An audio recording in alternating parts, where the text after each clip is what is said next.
Oke, halo semuanya. Hari ini kita akan belajar satu materi baru.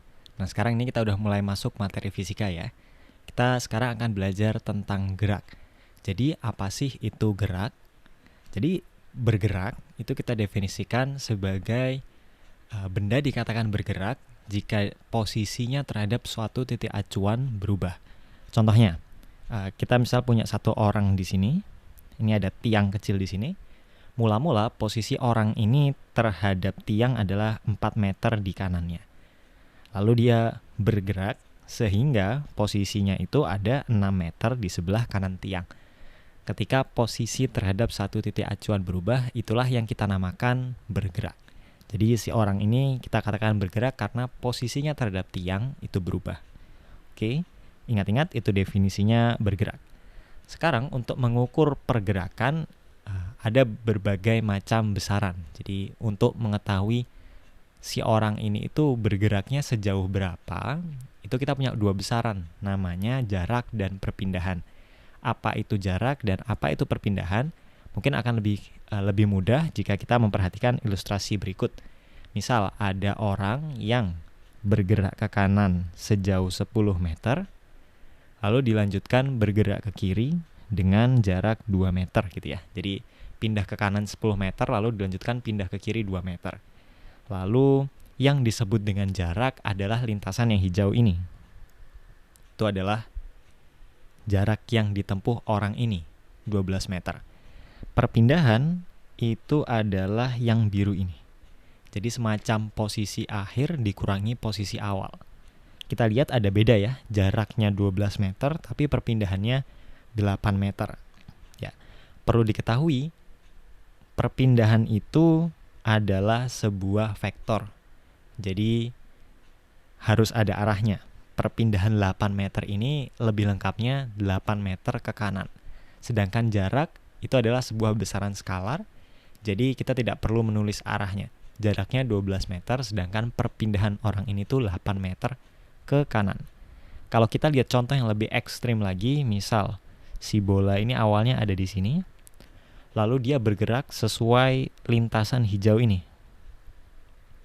Di keadaan akhir, dia berada di sini. Maka jaraknya itu adalah panjang lintasan hijau ini, sedangkan perpindahannya itu hanya semacam selisih posisi akhir dengan posisi awalnya, yaitu garis biru ini. Jadi, kalau kita telaah lebih lanjut, perpindahan itu nggak peduli dia bergeraknya lewat lintasan mana, lewat jalan yang mana, dia cuma peduli posisi awal di mana, posisi akhir di mana, lalu kedua titik itu perbedaan posisinya berapa. Itu panjangnya itu yang kita sebut dengan perpindahan. Sedangkan jarak itu adalah prosesnya, dia memperhitungkan dia jalan lewat lintasan yang mana, lewat jalan yang mana. Itu yang kita namain jarak. Dalam konteks ini, panjang lintasan hijau ini adalah jarak, sedangkan panjang garis lurus biru ini adalah perpindahan. Untuk lebih lanjutnya lagi, kita coba kerjakan satu soal di sini ya. Jadi Budi berjalan ke timur sejauh 3 meter, lalu dilanjutkan 4 meter ke utara. Kita disuruh mencari berapa jarak yang ditempuh Budi. Kita disuruh juga mencari berapa perpindahan yang ditempuh oleh Budi. Oke. Lebih mudahnya kita akan gambarkan dalam suatu diagram di sini ya. Misalnya utara itu ke atas dan ini adalah posisi awal Budi. Jadi dia awalnya geser ke timur 3 meter. Timur ke kanan gitu ya berarti. Lalu dilanjutkan ke utara sejauh 4 meter.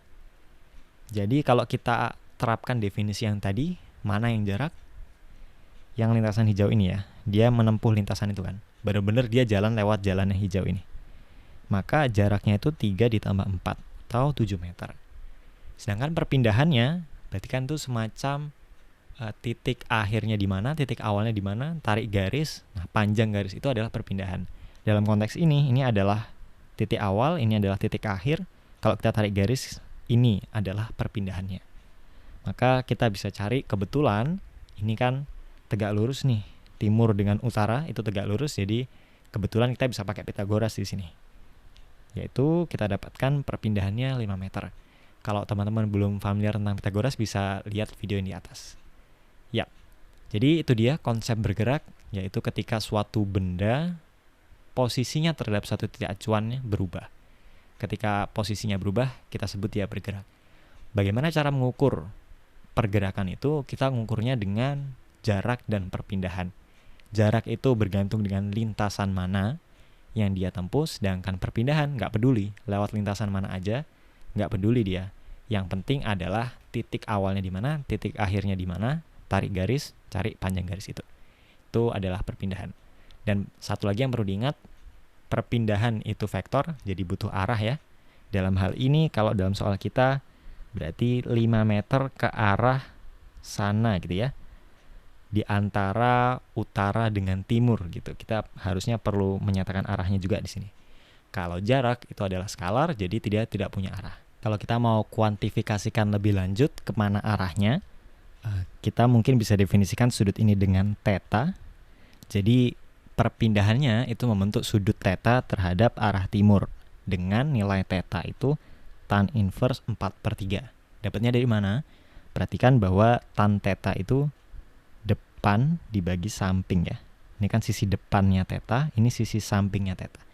Jadi tan theta sama 4/3, jadi tetanya kita bisa dapatkan tan inverse 4/3. Begitu cara mendefinisikan arahnya. Membentuk sudut theta terhadap arah timur dengan nilai theta adalah tan inverse 4/3. Oke, sampai sini dulu video tentang gerak, kita ketemu di video berikutnya. Teman-teman, cara belajar yang paling baik adalah setelah mendengarkan materi, kita langsung menerapkan pengetahuan tersebut. Dan salah satu cara menerapkan pengetahuan tersebut di bidang matematika dan fisika adalah mengerjakan latihan soal. Untuk teman-teman yang butuh latihan soal untuk mengasah kemampuan dan pemahamannya, teman-teman bisa berkunjung ke tempatberlatih.com. Di sana banyak latihan soal baik yang gratis maupun berbayar. Oke, selamat belajar.